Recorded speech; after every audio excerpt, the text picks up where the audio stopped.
In this lecture, we will be looking at Romanticism and Realism, and in this time period, we're still in the 1800s. We'll begin with Romanticism.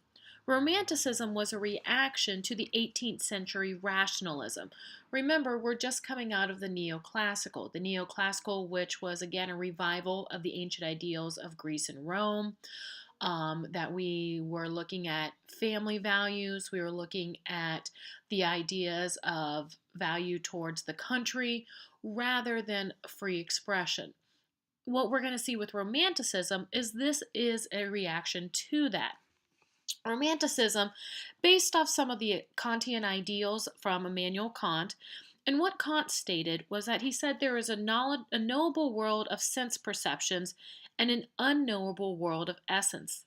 The real world is a mental reconstruction of this ideal world, thus, reality is found in the mind. Also, this idea is called Romanticism, and it focuses more on the emotions. Like I stated in class, though, when you think of Romanticism, don't think, just romantic love, puppies, unicorns, and rainbows. Romanticism is focused on all of the emotions. Romanticism, as you'll see, is a very varied style, if you will. But there are certain common themes, such as the subjective experience. This means experience based on personal feelings, experience, and tastes. Individualism was prized for the Romantics. Imagination, free expression, feeling, and communication with nature were all valued. Kant saw the artist as a visionary genius who was able to sense and see these different things and then was able to communicate them to the rest of the masses through the art. In Romanticism, we're going to see that works did not have to be perfect, meaning perspective, the clean lines of the neoclassical, the finite details. We're going to see that go away because what's more important is the meaning, the message of the work, and usually the emotional message behind it. Works did not have to be perfect, and originality was prized. And then the role of nature becomes very, very important. Remember, we're coming out of the Renaissance, the Enlightenment, the Scientific Revolution, the Industrial Revolution, and these all saw nature more as something for man to use. But the Romantics celebrated nature in another way. That nature just wasn't there for man to use, but nature, as I said in class, this is your Jurassic Park moment. Nature will always find a way. And why man thinks he is in control, usually it's nature who will come back. And we'll talk about the idea of the sublime a little bit later on. Well, we'll start with painting. Again, painting was striving for freedom from social order and artistic rules.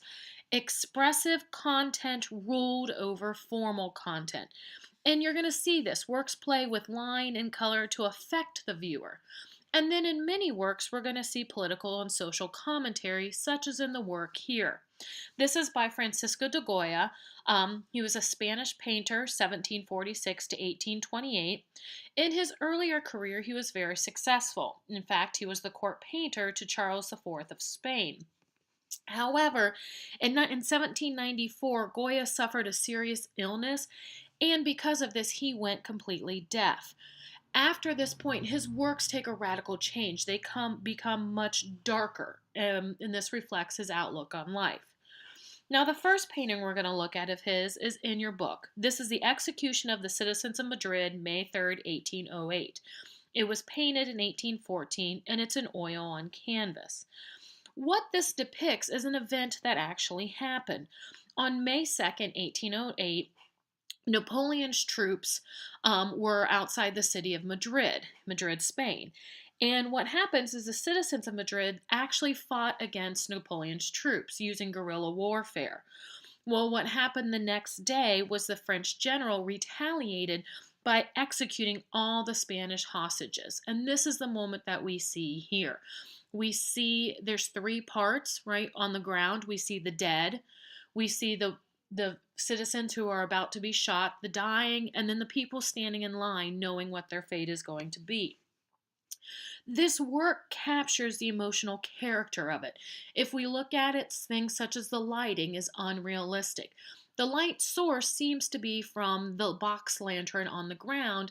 However, how it's lighting the scene is very unnatural, but it does seem to showcase the central figure in the white shirt. Most of the colors are very muted and very dull. When we look at the brushstrokes in the work, we don't see those clean, crisp lines that we saw in the neoclassical. Here we see much softer brushstrokes. And you can see in the detail, this isn't worried about being as realistic as it would be. If you look at the central figure, if you saw somebody like this on the street, you would probably be concerned. This was not worried about being portrait-like. And here it's the emotions in the work that we are exploring, that he's capturing this moment of horror. And you see that with the dead bodies laying there piled on the ground, very bloody, very grotesque. And then our central figure in the white shirt has his arms splayed. This is supposed to be, he's supposed to look like a Christ-like figure. However, unlike Christ dying on the cross for his to save everyone else, this man is actually being executed by the seat of government. The bright white shirt draws the viewer's eye directly to this central figure. And then when we look at the soldiers, the French soldiers, we again see this emotion. We don't see their faces. De Goya chose to put them in a way so that we aren't looking at them as individuals, we're looking at them more as killing machines. And then if you look at things such as the perspective of the work, this is unrealistic. In a true firing squad like this, you would not be standing this close to your victims. However, De Goya puts them this close together to add to the drama of the work. And then also the dark background, all of this leads to that overall emotion of the work. And again, this is more about the political commentary of the work itself. And then this is another work of his I wanted you to see. This is Yard with Lunatics, 1794, and it's an oil on 10-plated iron.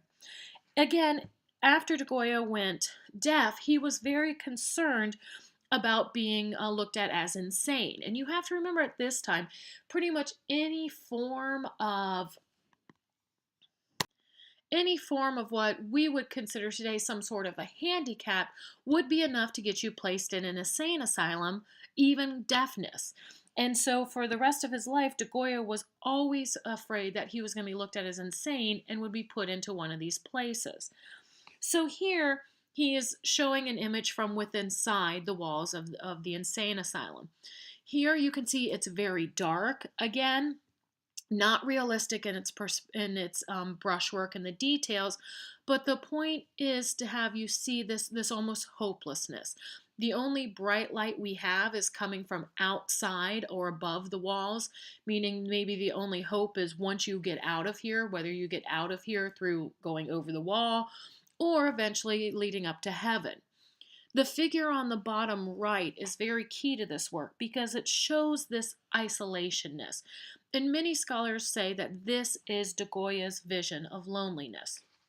But again, you can see in here, this is considered the romantic work because of its appeal to the emotions and the emotional effect it has on the viewer. Again, not clear, crisp lines. We're not worried about showing a perfect painting.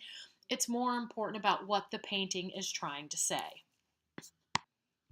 We see this continued with the next work. This is by Theodore Géricault.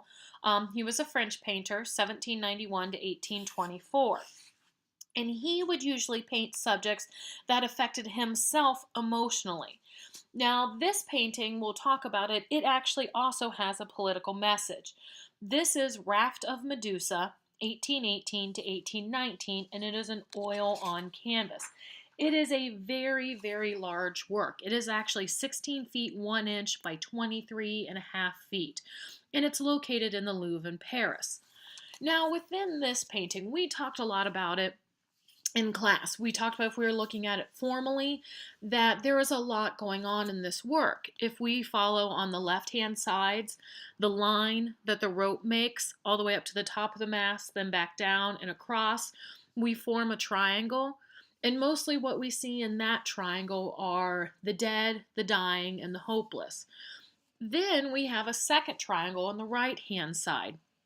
This one is created through implied line, and it goes up to the apex at the man at the highest point, waving the red clothing, and goes back down. Within this triangle, it seems that we have hope, right? Hope still lives on in these individuals. Again, we see some of the ideas of the Romantics in here. This is also a very gruesome piece. The figures lying on the bottom are dead and dying. And he puts them in this work to show the horror of the situation that's going on. Again, very dark, very subdued colors to show that this is a dire situation, but we do have different pops of color, especially the red.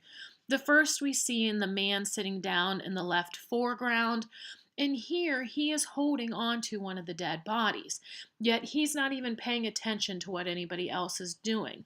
And this seems to be a moment of utter hopelessness, of despair, that this man has given up.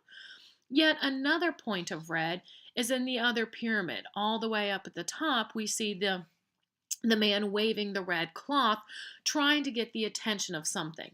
And if you look in the right background, very on the horizon, you see what looks like a tiny little triangle. That's actually a ship, and that's whose attention that they are trying to get. Also, the waves kind of give you some hint of what is going on. On one side, it looks a little smoother. To the left side in the background, there seems to be like a large wave that's going to crash onto these individuals. And then, interesting enough, if you look at the raft itself, it seems the right side should be heavier. That's where more people are, yet it's the right side that's actually pushing up, maybe again showing hope, while those on the left are sinking down into despair. Now, this is also considered a romantic work because of the political message on it. This is actually based on actual events. The Medusa was a ship, and the government knew the ship was not seaworthy, yet sent it out anyway because they wanted the profits from the passengers that had booked on it, and they wanted it from the cargo. Well, what ends up happening is it actually sank on a reef. And the captain of the ship and the officers actually saved themselves and left 150 crew members and passengers to fend for themselves. What happened? These people created a raft, and they were actually at sea for 12 days before they were rescued. There were 150 of them. When they were rescued, only 15 had survived. Most people had died from exposure and starvation. And there were reports that cannibalism actually broke out because these people had no other choice of anything to eat. If you didn't eat what was there, you most likely would die of starvation. Good news is that the captain and the officers were eventually found criminally negligent, but for the 135 people that died, it's a little bit too little too late. And then Jericho was very upset by this work, and he wanted to make a commentary not only on the captains and the officers that left these people to die, but on the government who let the ship go out knowing it wasn't seaworthy. Jericho actually interviewed the survivors to hear about the story. And then he went to see the bodies of the dead in the morgue. That way he could get a very realistic depiction of what these dead bodies look like. And he wanted that aspect to be realistic because he wanted it to have that emotional impact on it. And again, with this work, we see that tension between hope and despair. And you can see that even without knowing the political story behind it. And then here's one last interesting fact for you. The central dead body laying face down, this is actually Delacroix, who we'll talk about next with his painting. But Jericho and Delacroix were contemporaries, and Delacroix actually laid down and acted as the model for Jericho in this painting. All right, so with that, let's switch to Eugene Delacroix, also a French painter, 1798 to 1863, and he also used art as an effective social and political tool. This painting many of you have probably seen before. This is the 28th of July, Liberty Leading the People. It was painted in 1830, and it is an oil on canvas, and it's also in the Louvre. Now, this actually depicts the July Revolution. This is not the French Revolution, but it's inspired by it.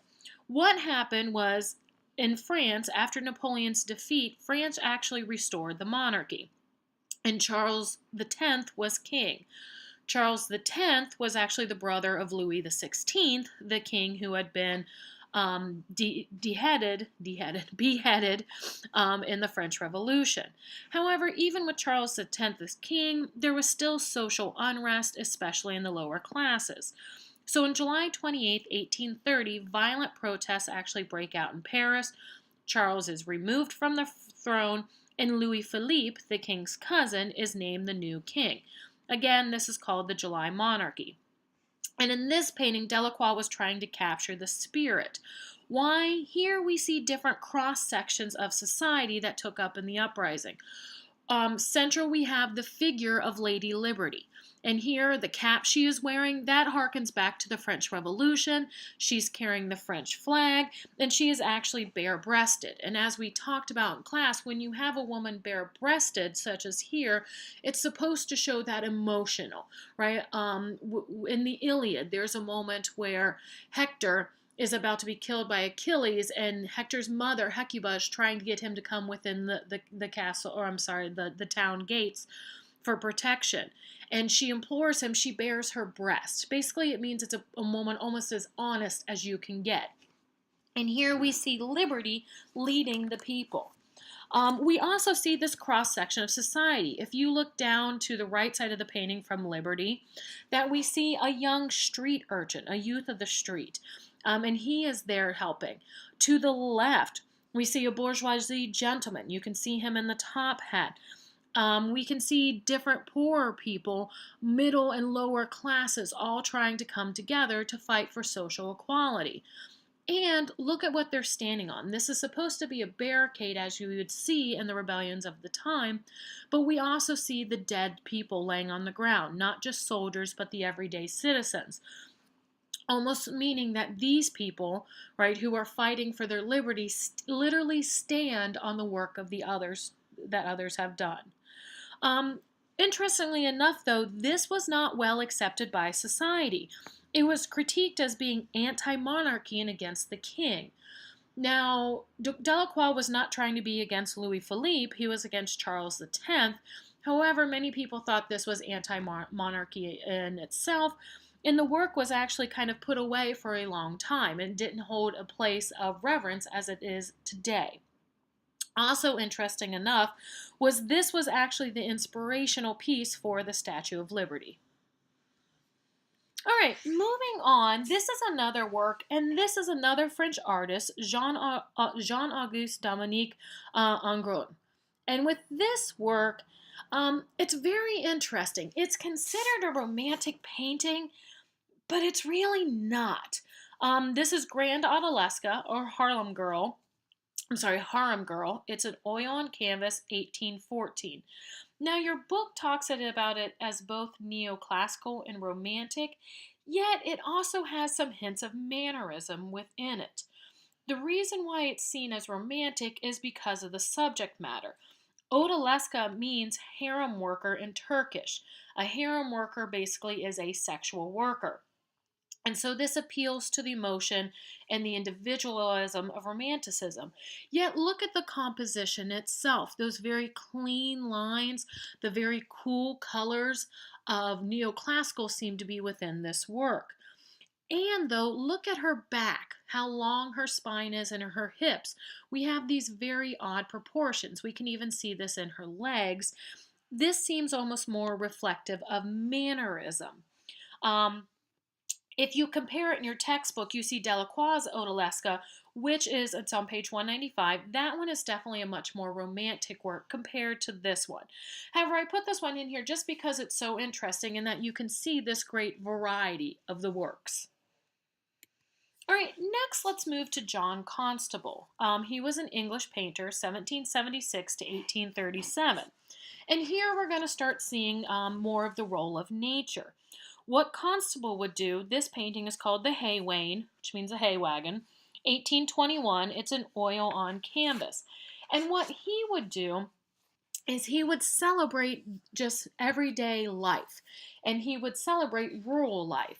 And he would paint things as he came upon them, as he truly found them in nature.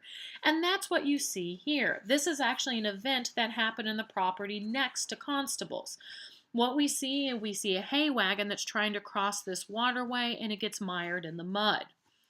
Constable himself, very, very interested in depicting nature, especially the clouds, and the effects of light on foliage. And we can see all this in the details of the work. Again, you don't see those clear, crisp lines. Um, you see the softer images within Romanticism. And then next, we're going to turn to Joseph Mallord William Turner, more commonly known as JMW Turner, also an English painter, 1775 to 1851. Here, Turner, we're going to look at more of this idea of this role of nature and the idea of the sublime. The idea of the sublime is its utter powerlessness and terror in the face of nature. It's the idea that nature will somehow find a way to come back. That although man thinks he is now controlling nature and using nature, the sublime says, no, nature's actually the one that's always going to be in power. Turner had no formal education, but he would actually become England's leading romantic painter. And he was known as the painter of light. He loved to use the effects of light within his work. He also believed that truth was what was felt and what in the sublime. So here we're going to see some of these different ideas. He also believed that color had emotional meaning and that specific colors were used to show the drama of the work. Again, he was not concerned with realistic depiction, but he wanted to evoke emotion and drama of the works, and he saw that as more important. And we're going to see it in a couple works here. The first is Fisherman at Sea, 1796, and it's an oil on canvas. In this moment, we see that idea of the sublime, of nature being more in control. However, this isn't a violent work. What we have here is we have fishermen just going out to ply their trade. This is the moment where the sun is starting to rise and starting to burn off the fog of the morning, and we have the fishermen on the smaller ship here just going out to sea. It's not a very rough sea. We can see in the distance that it's pretty calm and smooth. Yet clearly here nature is in control. But again, not in control in a hostile way. Just this idea of man being very small in the universe. Now this work, very different. This is the burning of the House of Lords and Commons, 1834-35. It's an oil on canvas, and this depicts actual events. What happened is the House of Lords and Commons, if you think about it, that's actually the seat of the English government. Think of it in the United States, it's the same as our Senate, the Capitol building. And what happens is it actually caught on fire, and you see he's depicting this in this moment. And here you can clearly see it is nature who is in control. And what's interesting is that nature literally is destroying the seat of government of man. Again, not concerned with the clear, crisp details. If you look in the water, you can see there's small boats with people in them who are watching. In the foreground, we see people across the water watching. And even on the bridge, you can look, there's tiny little dots, and that's all people standing on the bridge watching this fire. And then the fire itself burning very, very bright. He depicts it with these bright oranges, bright yellows, bright reds. So it almost seems to be, the paint almost seems to be glowing. This is the idea of the sublime, standing in front of nature and realizing its power and its force, and that you are utterly helpless to do anything with this.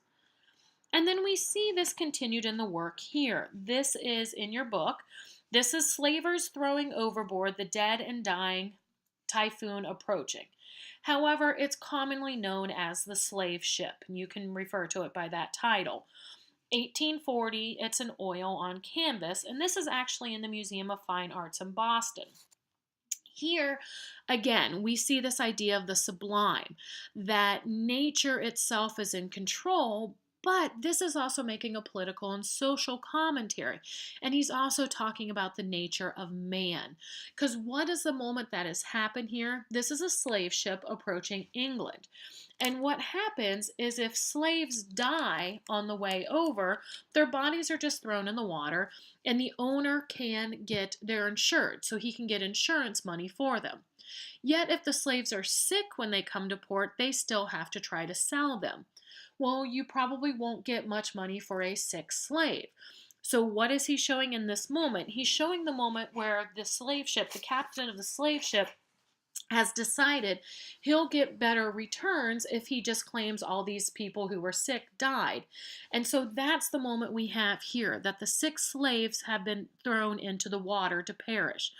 And you can see this. Look in the foreground. You can see these hands reaching out of the water, and we see them still attached to shackles. Now, if you had these heavy shackles on you and you were thrown into the water, they would probably pull you down. He's doing it again for that dramatic effect. And then we can see more of the horror of the situation. If you look in the right foreground, you see the fish there that are already feeding on the bodies. The seagulls, the scavengers that are flying around, are also there to eat, to prey on the dead and the dying. So this is supposed to show this horrific moment with the nature of man. And he's making a commentary on slavery at this time, that the slavers are looking at these not as people, not as individuals, but as property. And they're more worried about their monetary gains within the work. All right, well, continuing on. Let's look at architecture. Really, the only thing I want you to focus on with architecture is, again, it was a time of trial and discovery. We really don't have a romantic style of architecture like we did in the neoclassical. But what happens is new technology and advancements are being tried out. And this was linked to that romantic idea of exploration and individual expression. Many new materials were developed at this time: iron, steel, better use of glass. And you see that here within London's Crystal Palace, 1851. You see this very large work, open frame, the archway, the tunnel, created with steel and glass. What's interesting was this was actually moved and then it was destroyed in a fire in 1936, so it does not exist. Your book goes on about the philosophy. I want you to read that, but more so for historical information. Next, let's turn our attention to the literature of the time. And this English literature, it's began to be seen in about the 1790s. And probably the most famous of the Romantic authors were the Romantic poets, such as William Wordsworth, 1770 to 1850. And he described poetry as the spontaneous overflow of powerful feelings, and that it was only through expressing works in poetry that these emotions were able to come out. What he did is he found a world of beauty through nature and harmony between man and nature. His most famous works is probably the Lyrical Ballads, which is a collection of poems that celebrate nature. This is also the time of Samuel Taylor Coleridge and William Blake, but probably the high point included Lord Byron, John Keats, and Percy Bysshe Shelley. Lord Byron, very eccentric individual. His verses, energetic verse and use of rhyme scheme to express different moods. Example is She Walks in Beauty, it from 1814. And here you can see I have the text for you. Byron himself was a man who lived in excess. If you want to look at an interesting life story, his would be one I would look up. Next, we have Percy Bysshe Shelley, and I'm going to switch slides here because this is actually the Shelley Memorial. Percy Bysshe Shelley was married to Mary Wollstonecraft Shelley. Mary Shelley is the author of Frankenstein, and her mother was Mary Wollstonecraft, we talked about before. She wrote A Vindication of the Rights of Women in 1792 that argued that women were not inferior to men, but were kept so because they were not educated. Well, Mary Shelley was educated and became an author herself. Again, she was the author of Frankenstein. But her husband, Percy Bysshe Shelley, was one of the Romantic poets, and he tended to write more in a meditative and a lyrical vein. His poetry and prose output remained pretty steady throughout his life. However, he wasn't very financially successful because most publishers and journals declined to publish his work for fear of being arrested themselves for blasphemy or sedition, which means to cause other people to riot. His poems reflect his passionate search for personal love and social justice. And then, sadly enough, he actually drowned in a boating accident when he was only 30, but there was speculation over whether this was an accident or not. And you can see this here within the Shelley monument. This is supposed to show his dead body as it is washed up on shore. What happens in this, there's a whole story behind it, that women at the time would not have been allowed to come to the funeral or to see the body. Yet there is a story that Mary Shelley, when somebody had died in the water and washed up on shore, they would build a funeral pyre and burn the body there to help avoid disease. And there is a story that Mary Shelley rushed down there and that she actually reached into the fire and grabbed his heart out, and she kept his heart with him forever.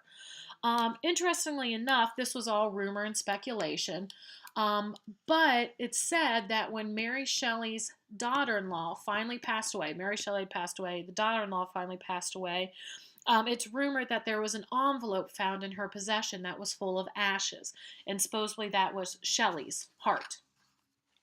Um, and then the last of the poets, John Keats, very vivid imagery, sensual appeal, an expression of philosophical thought through classical legend. Keats probably most famous for his Ode to On a Grecian Urn and Ode to a Nightingale. All right, now let's turn our focus to music. Again, your textbook goes into a lot of details, but I told you to focus on Chopin, Berlioz, and Tchaikovsky. In romantic music, you had the opportunity to express emotion. However, romantic music wasn't really a great leap from the classical music that we just looked at in the Baroque and the neoclassical. It was more of a gradual progression. Emphasis in music was on beautiful, the lyrical, and expressive melodies. Emotional conflicts were suggested by juxtaposing different meters and rhythmic irregularities within the works. You usually had very colorful harmonies, and many of the established rules and laws of composing were disregarded to achieve striking emotional effects. Dissonance, or the lack of harmony, was used to elicit emotional response in the viewers also. And then the lead, or an art song, which was written for a solo voice with piano accompaniment and poetic text, became very popular. And this is what I have an example of you here. This is actually Franz Schubert's, his date 1797 to 1828. He epitomized the romantic view of the artist's desperate and lonely conditions. He actually wrote over 1,000 pieces, but none were publicly heard until actually the year he died. And what I have here, the drawing and the YouTube clip, this is Der Elfling, or The Elf King of 1815. It originally was a poem written by Johann Wolfgang von Goethe in 1782. It was pre-romantic, and it's the sorrows, he also wrote the sorrows of young Werther. But what happened here in this poem, Der Elfling, is that you have an anxious young boy who's being carried home at night by his father. They're on horseback. But what happens is the young boy, the Elf King, is coming and trying to steal him. And the poem talks about this. Well, what Franz Schubert did was he actually took this poem and he put it on to music. And the YouTube clip I have here, please watch this. Or listen to it, and even though it's in the original German, pay attention to the emotion of the work. Because what happens is you have three different characters talking. You have the father trying to comfort the child, the young child being scared, and then the Elf King trying to take the child away. And this is your spoiler, at the end, the father makes it to the house, but when he gets there, he actually realizes that the young boy has died, that the Elf King has stolen the child's soul. So please do take a moment and look at that.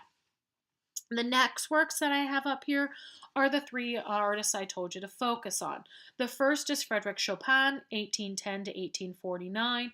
He was Polish, but he actually lived in France for most of his life. He wrote almost exclusively for the piano, and what's interesting is all these etudes that he wrote. And etudes is actually a piece that was written to help a performer master a specific technical skill. Each etude has a single focus or a single problem. The YouTube clip I have here, please watch this.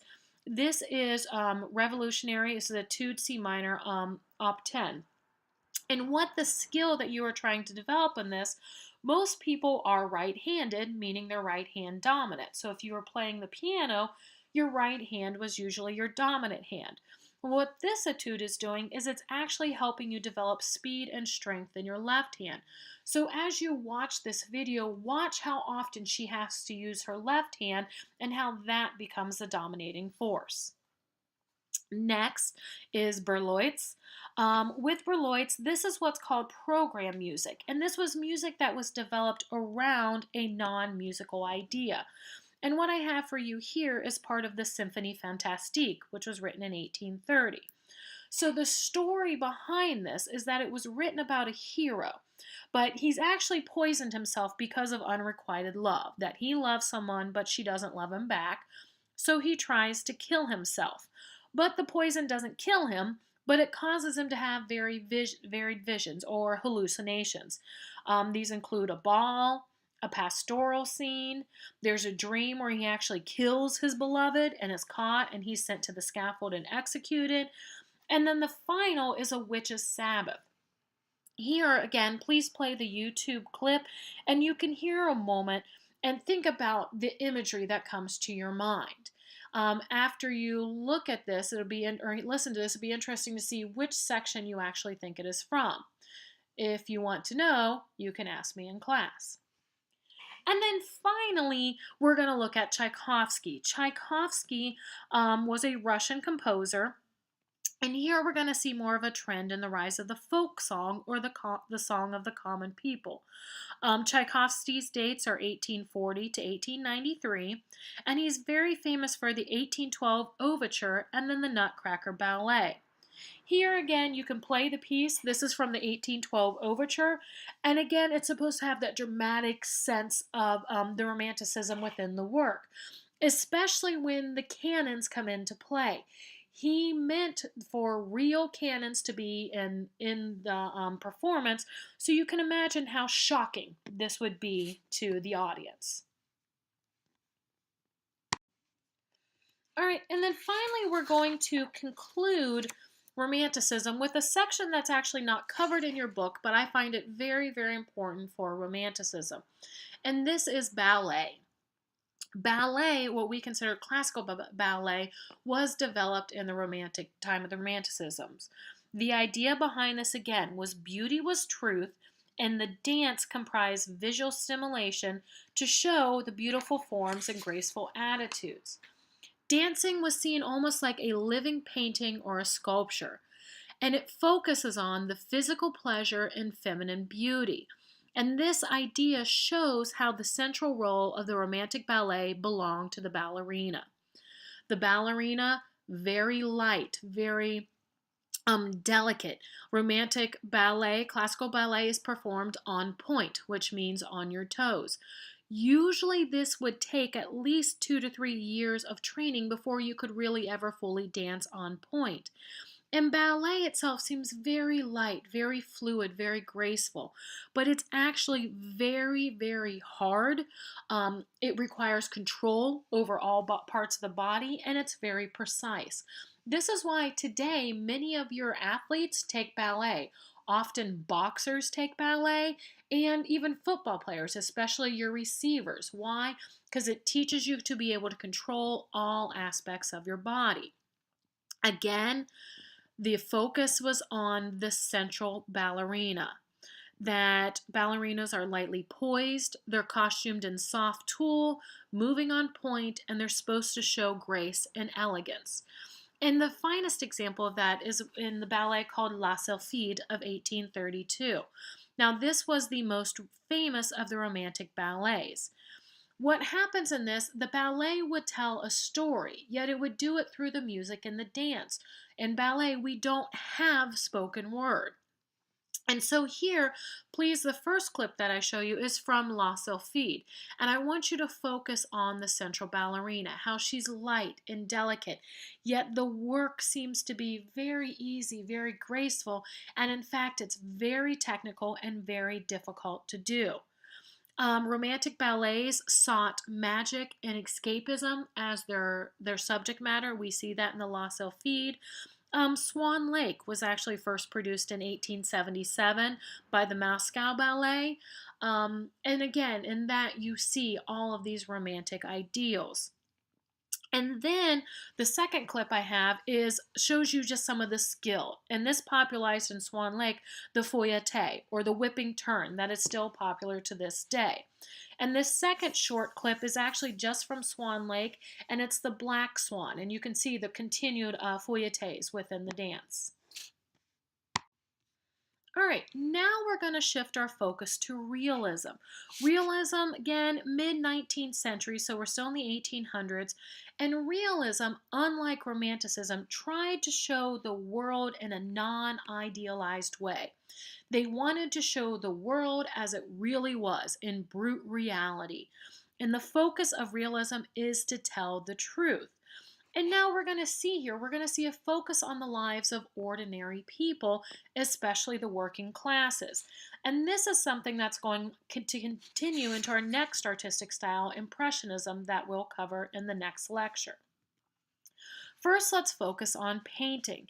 And you can see painting at this time sought to make an objective and unprejudiced record, tried to show the world as it actually was.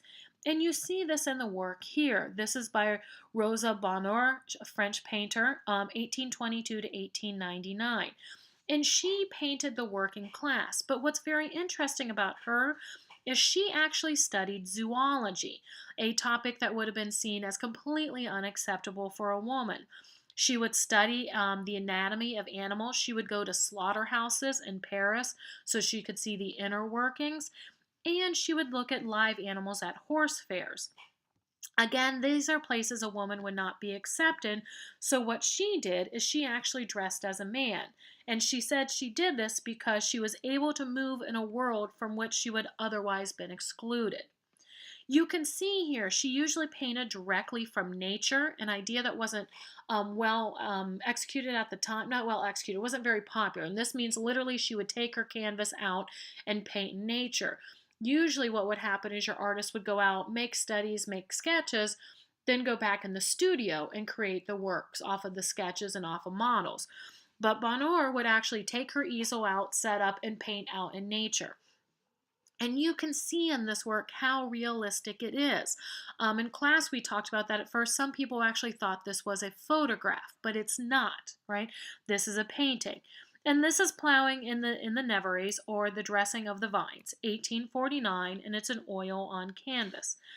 Here it shows peasant life, but we see peasant life that's in harmony with nature. It's almost photographic in the realism and the details in the work. And this scene, it's supposed to be a scene of the good farming life. Now we're going to see this different from the work here. This is Gustave Colbert, 1819 to 1877.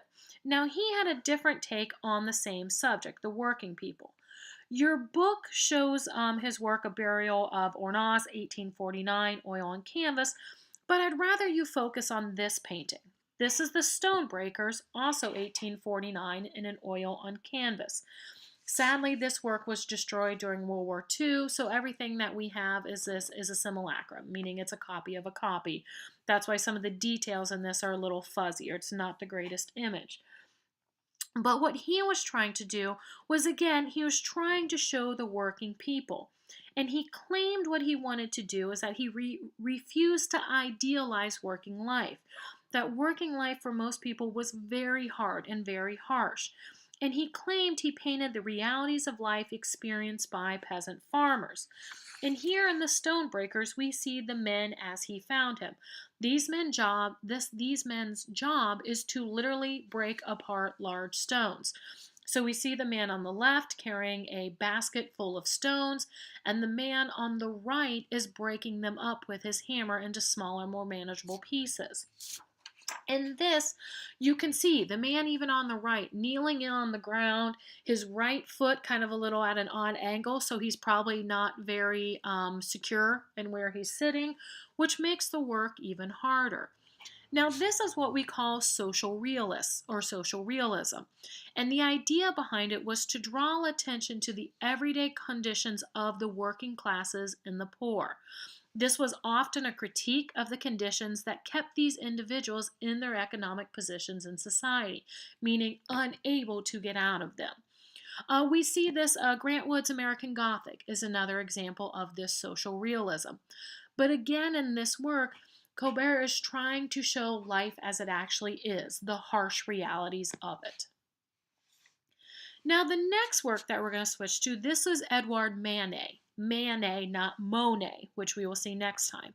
1832 to 1883. Now, what Manet, the reason why he is considered a realist is because he strove to paint only what the eye could see.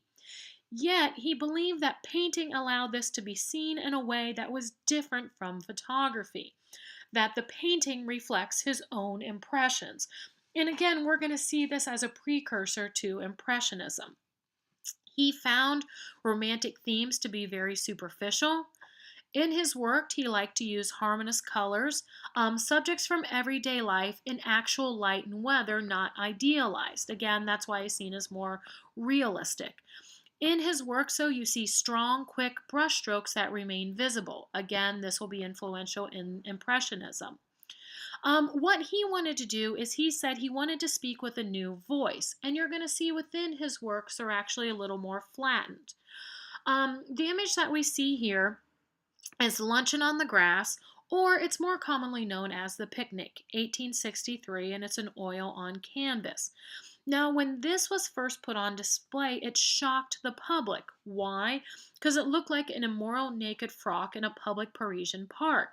Here we have the female figure in the foreground is sitting there nude.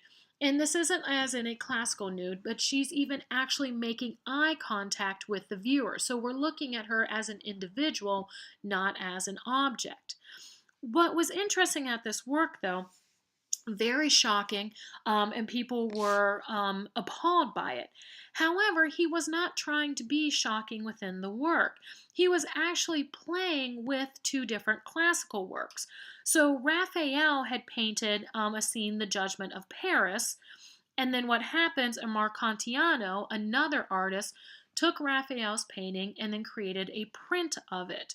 And what happened is Manet actually took a section of this print and he put it in contemporary society. So here is the print from Marcantiano, and this is from The Judgment of Paris. Quickly, The Judgment of Paris is a moment, basically it's the moment that led to the Trojan War. What happened is you had a celebration of the gods, and Eros, the goddess of discord, tossed a golden apple in, and this golden apple said to the fairest. Well, three different goddesses claimed it was theirs. You had Hera, the queen of the gods, Athena, the goddess of wisdom and war, and Aphrodite, the goddess of love and beauty, who all claimed it was theirs. And what happened is they wanted Zeus, the king of the gods, to decide who this belonged to. Well, Zeus, very smartly, says, I'm not choosing between my wife and my two daughters. Let's get some impartial person to decide on this. And so that's where they got Paris, a mortal who was from Troy. Well, each of the three goddesses tried to bribe him. Hera said that she would make him the king of all of England and Asia. Athena offered him great wisdom and power in war. And Aphrodite offered him the most beautiful woman in the world, who was Helen of Sparta, who we know as Helen of Troy. Who did Paris agree with? He went with Aphrodite, claimed the apple was hers. He then was rewarded with Helen of Sparta, who he took from Sparta. She was already married to Menelaus, the king. He takes her from Sparta and takes her to Troy. The Achaeans, the Greeks, follow, and hence we get the Trojan War. So that's the basis of this, the painting, The Picnic. Look at this. Again, this is Marcantiano's print, but look at the three figures in the right foreground, sitting on the ground. This was the inspiration for the painting, The Picnic. Look at these three, and then look at the three sitting here.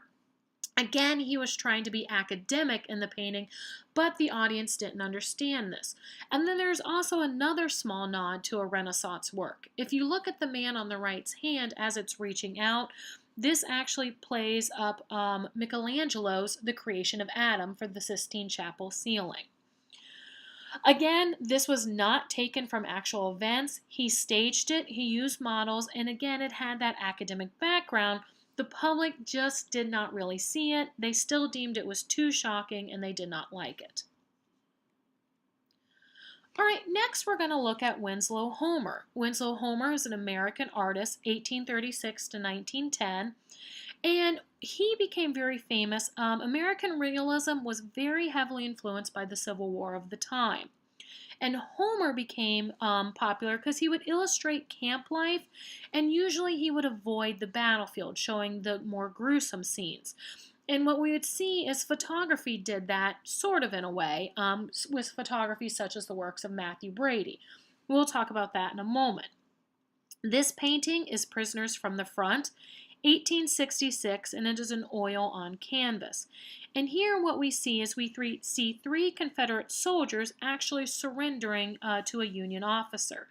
And this work is noted, again, it's supposed to be realistic, showing the depiction of what happened, but note the attitude coming from the central figure in the gray, the Confederate soldier giving up. Yet he's standing in a way that's defiant, he's got his hand on his hip, and his hip is cocked.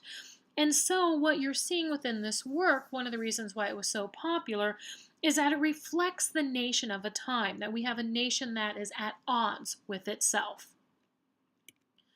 All right, next we're going to look at the work of Thomas Eakins, 1844 to 1916, also an American. And he called himself a scientific realist. He was extremely interested in human anatomy.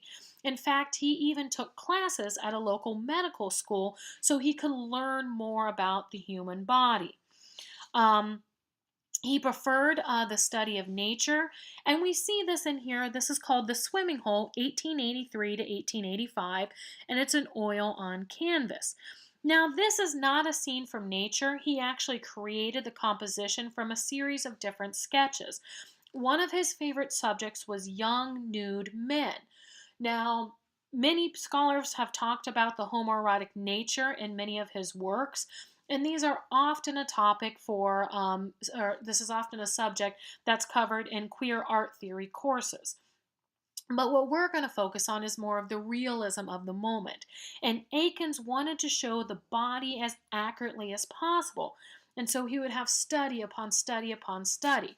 And so you can see from the different poses of the figures, and especially the figure diving into the water, looks very realistic within the work. Eakins, again, wanted to show the body as it actually was. Now, he was a teacher at the Pennsylvania Academy of Fine Arts in Philadelphia from 1870 to 1886. Interestingly enough, he was actually fired because he believed to be a true artist, you had to understand the form, the human form. And so he allowed a nude model into a classroom of a women's drawing class. So all the students were women. And this was in 1886. This was still deemed not acceptable, and he was fired because he subjected these women to a nude man. Many saw his works as too harsh, and you're going to see that in the image here. This is not in your book, but I do want you to pay attention to this. This is what's called the Gross Clinic, 1875, and it's an oil on canvas. Now, this is not called the Gross Clinic because it's gross, but the doctor here that's overseeing this, is his last name is Dr. Gross. And so this we see Dr. Gross at work. The work itself is 96 by 78 inches, and it's one of the artist's larger works, and it's considered by some to be his greatest. What you see here is actually a scene at a medical school. We see a surgery that is going on. So you can see the body on the table, and you can see the different men that are working. In the background, you see the different students that are observing what is going on. So this work, it captures the moment as it actually was, and it's supposed to show this dark, this harsh realism within the work itself. Eakins said about his work, "What elates me more is that I have just got a new picture blocked in, and it's far better than anything I have ever done. As I spoil things less and less in finishing, I have the greatest hopes for this one." And he was talking about the Gross Clinic. When this was exhibited, it drew very strong reactions from the crowd. In New York City, it was posted in a newspaper which both acknowledged the painting and its stark realistic details, but it damned it because it was almost too powerful. And in fact, a quote from the article is, "But the more one praises it, the more must one condemn its admission to a gallery where men and women of weak nerves must be compelled to look at it. For not to look is impossible. No purpose is gained by this morbid exhibition. No lesson taught. The painter shows his skills, and the spectator's gorge rises at it. That is all." So at the same time, it was celebrated for its stark realness because it was so detailed and so realistic. Yet it was condemned because of the subject matter. Many people thought the subject matter was inappropriate for the time. All right, then very quickly, we're going to talk about the rise of photography. Again, photography is something that developed at this time, and many of the times painting sought not to so much compete with it, but to see the world in a different way. Your textbook talks about works such as those of Alfred Stieglitz, which believed in straight photography, and that is Stieglitz. This is a photograph of his here. This is Winter, Fifth Avenue, 1893. And what we're going to see with the rise of photography was there was this belief that the camera captured the world as it actually was. However, we know in this day and age that's not entirely true. That even in the beginning stages of photography, that images could be manipulated, compositions could be staged. Matthew Brady was an American photographer, and he became very famous for his photographs of the American Civil War, especially those on the battlefield. However, he would often stage these photographs to get the composition he wanted. He would move dead bodies around to have a more dramatic effect. So while the rise of photography was seen as showing realism, in fact, photography was often more deceptive than painting was. All right, sculpture, very briefly, we're just going to look at the Statue of Liberty. Most of you know part of the history of Statue of Liberty. It was actually a gift from France celebrating the idea of the American Revolution. This was designed by an architect, Frédéric Auguste Bartholdi. Was commissioned to design the work, and it's called Liberty and Lighting the World, but it's commonly known as the Statue of Liberty. What's interesting is Bartholdi first made a 9-foot model of the sculpture, and then Gustave Eiffel, who we'll talk about later, the French engineer behind the Eiffel Tower, designed a huge iron framework to support the giant sheets of copper that had been molded in from the model of Bartholdi's design. Here, all the components were actually transported across the ocean, and in 1884, construction began on Liberty Island in New York Harbor. Finally, the sculpture was dedicated in 1886, and it's over 151 feet high, and it rests atop a 150-foot high concrete pedestal. Within this, you can see it's considered a bit more of a realistic work, but its nature almost seems to be more romantic. The idea of it's supposed to symbol a welcome to the United States and a welcome to freedom for generations of people who had immigrated to the United States. All right, and then finally we're going to briefly talk about theater and literature within realism. Again, literature, the idea was that art should depict life with absolute honesty and show things as they really are. You're going to see use of very specific details and historical accuracy in the works. And sometimes this makes the work seem so impersonable that they become very, very polar to Romanticism. Usually, the authors in realism try to convey their moral and value systems and judgments on others. And we're going to see that here in the works of Fyodor Dostoevsky, 1821 to 1881, who was a Russian writer. His personal life is interesting. He actually grew up the son of a Moscow doctor. His father was also a landowner, but who was murdered by his own serfs. Dostoevsky studied military engineering, and interesting enough, in his younger life, he was arrested for conspiring to set up a printing press and discussing political and social ideas that were banned by the Tsarist regime at the time. You have to remember we are still in Tsarist Russia. The Tsar you could almost liken to a king. And Dostoevsky was at first for these crimes of just conspiring to set up a printing press and discussing anti-political ideas, anti-czarist political ideas. He was convicted of this and he was actually sentenced to death. But at the last minute, his sentence was commuted to 4 years of hard labor and then 4 years of military service. This had profound effects and influences on his life. And so, what he believed is that humans require penitence and that salvation only comes through suffering. And he believed that materialism led to decadence and decline. And we can see that in probably one of his most famous works, Crime and Punishment of 1866. This is a psychological novel and has many multiple personalities within it. And this looks at the confusion of the motivations of humans. It forces the reader to think about the problems it presents: money, social position, sanity, insanity, morals, respectability, and of course, crime and punishment. And he asks these questions of why do people do what they do? And the main character, who we think is a good man as Raskolnikov, what happens, he actually ends up being a murderer. He commits an axe murder. And then we have a prostitute who is another main character. When we first look at the prostitute, we want to make moral judgments about her.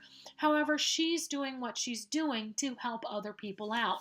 And it's not because she wants to do this, but it's the social and political conditions in life that have forced her to this. Another very famous author of this time, Leo Tolstoy, 1828 to 1910. Most of you have probably heard of the epic War and Peace, 1869. This is set in the Napoleonic age and explores the nature and history and of the role that great men play in the development of historical events. Tolstoy, also very well known for his work Anna Karenina of 1833 to 77. And then quickly, theater at the time also reflects this idea of showing life as it actually was.